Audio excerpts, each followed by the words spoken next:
کہ بے شک اللہ تعالیٰ نے بدعت کرنے والے پر توبہ کا دروازہ بند کر دیا۔ بدعت کی اتنی نحوست ہوتی ہے کہ دل میں توبہ کی صلاحیت ہی باقی نہیں رہتی، جس طرح غالی کافروں میں ایمان کی صلاحیت باقی نہیں رہتی۔ اعوذ باللہ من الشیطان الرجیم، بسم اللہ الرحمن الرحیم۔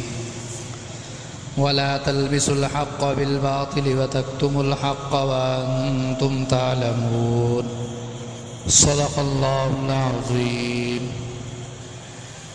ولا تلبسوا الحق بالباطل، اور خلط ملط نہ کرو حق کو باطل کے ساتھ۔ وتکتموا الحق، یہاں لا مقدر ہے، اصل میں ہے ولا تکتموا الحق، اور نہ چھپاؤ تم حق کو۔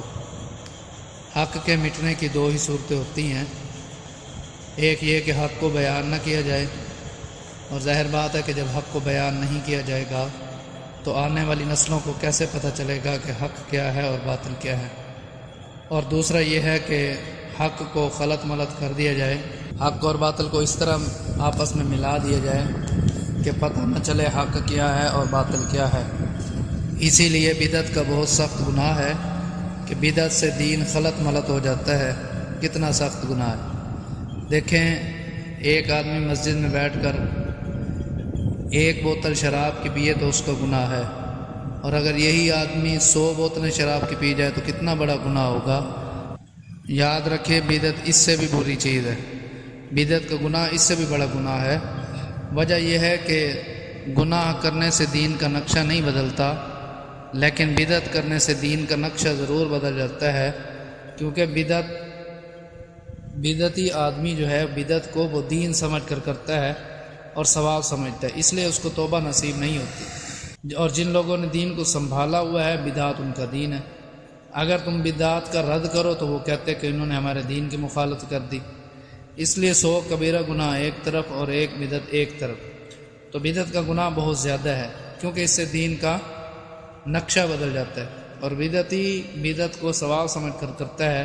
اب جب ثواب سمجھ کر کرے گا تو وہ توبہ تو ضروری کرے گا، اس لیے بدعتی آدمی کو توبہ کی توفیق نہیں ہوتی۔ جیسے آپ نے صبح کی نماز پڑھی ہے، آپ اس پر شکر ادا کرو گے، یہ نہیں کہو گے یا اللہ میں نے نماز پڑھی ہے میری توبہ، کیونکہ نیکی کا کام کیا نا، اور نیکی کے کام پہ بندہ شکر ادا کرتا ہے، اس سے توبہ نہیں کرتا۔ حضرت انس رضی اللہ تعالیٰ عنہ کی روایت میں آتا ہے، آپ صلی اللہ علیہ وسلم نے فرمایا، ان اللہ تعالیٰ قد حجب التوبۃ عن کل صاحب بدعۃ، کہ بے شک اللہ تعالیٰ نے بدعت کرنے والے پر توبہ کا دروازہ بند کر دیا۔ بدعت کی اتنی نحوست ہوتی ہے کہ دل میں توبہ کی صلاحیت ہی باقی نہیں رہتی، جس طرح غالی کافروں میں ایمان کی صلاحیت باقی نہیں رہتی۔ ایک کتاب ہے تحفۃ الہند، مولانا عبید اللہ مرحوم، نو مسلم، پہلے پنڈت تھے اور لدھیانہ کے رہنے والے تھے، بڑے پڑھے لکھے آدمی تھے، اللہ تعالیٰ نے ان کو ایمان کی توفیق عطا فرمائی، مسلمان ہو گئے۔ انہوں نے کتاب لکھی ہے تحفۃ الہند، ہندوؤں کے لیے تحفہ، بڑی نایاب کتاب ہے۔ اس میں یہ تمام کی تمام رسمیں جو آج مسلمانوں میں رائج ہیں وہ ساری بیان ہیں۔ مسلمان ہندوستان میں آئے، مسلمان آئے ہندوستان میں، اسلام پھیلا، ہندو سکھ مسلمان ہوئے، مگر ان کی جو رسمیں تھیں ان کو نہیں چھوڑا، وہ ابھی تک چلی آ رہی ہیں۔ تو بدعت سے توبہ کرنے کی ضرورت ہے، لوگوں کو سمجھانے کی ضرورت ہے، اپنے گھر والوں کو سمجھاؤ۔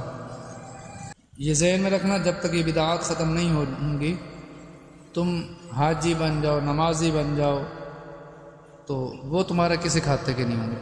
عورتوں کے ذہن صاف کرو، جن گھروں میں عورتیں سمجھدار ہیں، الحمدللہ وہاں بدعتیں اول تو ہوتی نہیں، اور اگر ہوتی بھی ہیں تو بہت کم۔ بہرحال بدعت کی دین میں گنجائش نہیں ہے۔ حضرت ابن مسعود رضی اللہ تعالیٰ عنہ کوفے کے گورنر تھے، کسی نے آ کر اطلاع دی کہ حضرت فلاں مسجد میں لوگ اکٹھے ہو کر بلند آواز سے درود شریف پڑھتے ہیں۔ حضرت عبداللہ بن مسعود رضی اللہ عنہ نے فرمایا، او یفعلون ذالک، کیا ایسی کارروائی یہاں ہو رہی ہے؟ لوگوں نے کہا ہاں حضرت ہو رہی ہے۔ فرمایا کل جس وقت یہ کارروائی ہو مجھے آ کر اطلاع دینا۔ چنانچہ اطلاع دی گئی۔ حضرت کا ہلکا پھلکا چھوٹا سا خط تھا، نقاب پوشی کی تاکہ کوئی پہچان نہ لے، بڑے تیز چلتے تھے۔ وہاں پہنچ کر منہ سے کپڑا اتارا اور فرمایا، من عرفنی عرفنی، جو مجھے پہچانتا ہے وہ تو پہچانتا ہی ہے، ومن لم یعرفنی فانا ابن مسعود، اور جو نہیں پہچانتا تو میں عبداللہ بن مسعود کوفے کا گورنر ہوں۔ اور ظالموں، ابھی تک آپ صلی اللہ علیہ وسلم کے مٹی کے برتن نہیں ٹوٹے ابھی تک آپ صلی اللہ علیہ وسلم کے کپڑے میلے نہیں ہوئے.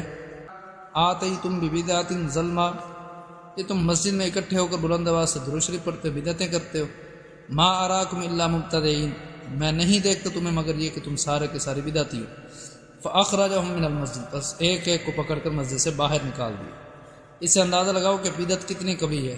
یہ عبداللہ بن مسعود افقہ الامہ ہے، تمام امت میں سب سے بڑے فقیہ، تمام امت میں سب سے بڑے مفسر قرآن، جن کے متعلق آقا علیہ الصلوۃ والسلام نے فرمایا رضیت لکم ما رضی لکم ابن ام عبد، جس چیز کو تمہارے لیے ابن مسعود پسند کرے میں بھی اس پر راضی ہوں.